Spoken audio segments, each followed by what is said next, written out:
Dino Ortega, a local artist, is creating gigantic balloons around the city of El Paso to bring the community together after the Walmart mass shooting of August.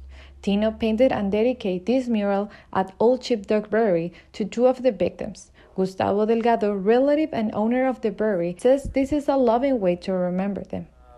And the main reason he started with it is with the balloons, where kind of like he wanted to make that happy, good feeling about something very tragic. Tino continued painting metallic balloons around the city with local expressions and love messages to bring the community together, like the Pachuco event at the Chuco Relic store, where people arrive in lowriders and wearing suits. I feel like we're kind of blending the old and the new with the Chuco, bringing Tino's style of the balloons that are all over the city, and also having the Pachucos and the lowriders. El Paso City's name Chuco happened when workers from Mexico crossed to El Paso and says they were going to Chuco, the name of a shoe company.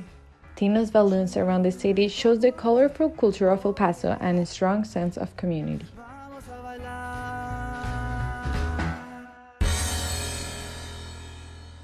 El convertidor catalítico o catalizador es una pieza debajo de su coche que ayuda a reducir la contaminación. ¿Pero por qué los ladrones lo quieren? Bueno, es porque dentro de ellos tienen metales incluso más valiosos que el oro. The Construct Collective donate this new bench that now grace Duranguito as a symbol of the cause. Los trabajadores que están piscando el campo el día de hoy son personas mayormente de Ciudad Juárez y El Paso. Hoy están piscando chile habanero, pero también han piscado cebolla, uva y el siguiente mes será la nuez. Las mujeres de Ciudad Juárez han demostrado su frustración por justicia a través de denuncias, protestas, arte y más. El 8 de marzo las mujeres levantaron su voz y pancartas con nombre de sus amigas víctimas. También levantaron pancartas con nombre de sus agresores pidiendo justicia. En algunos países de Latinoamérica, la inseguridad ha ocasionado que algunos hispanos emigren a Europa. Durante un intercambio en Berlín, tuve el placer de conocer a Américo, un hombre peruano que ahora deleita a decenas de alemanes y turistas de todo el mundo con sus tradicionales platillos peruanos.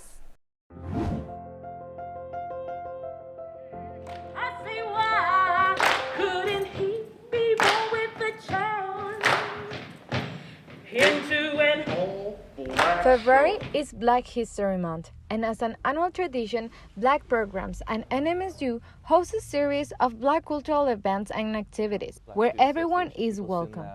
People ask me how Black do I have to be to join our programs? And I'm like, you can be whatever you want. We really are programs that welcome everybody. It's an opportunity to recognize important contributions from Black people to the country and the New Mexico State University. Soul Library wouldn't be possible without the effort of Hiram Logan Davis, first African-American Dean of NMSU. Back in the 80s, Branson Library was the only library building, and it was running out of space. And the dean at the time, Hiram Davis, worked tirelessly to get us a whole new library building. Dr. Davis developed alliances with the associate students of NMSU to educate students on the need to improve library resources at the level of major research universities. To honor Dr. Davis and more African-American efforts, at the entrance of Soul Library, there are 2 books displayed to commemorate the life of Black people.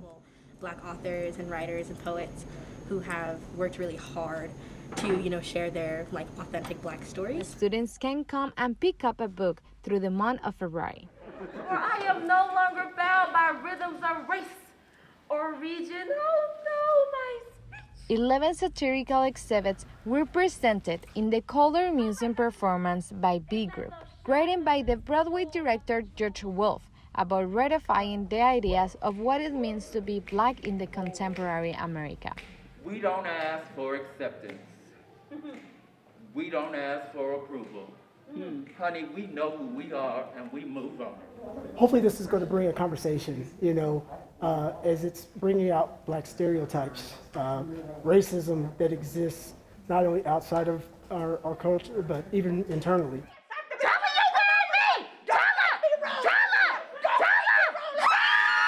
The Color Museum performance took place along the installation Four Sides of Return by Kiyosha Breeze, an exhibition of Black, Indigenous, and people of color with anonymous masks, paintings, and sculptures, with the purpose to demonstrate dismissed Black history in the past. The exhibition will remain on view until March 5th.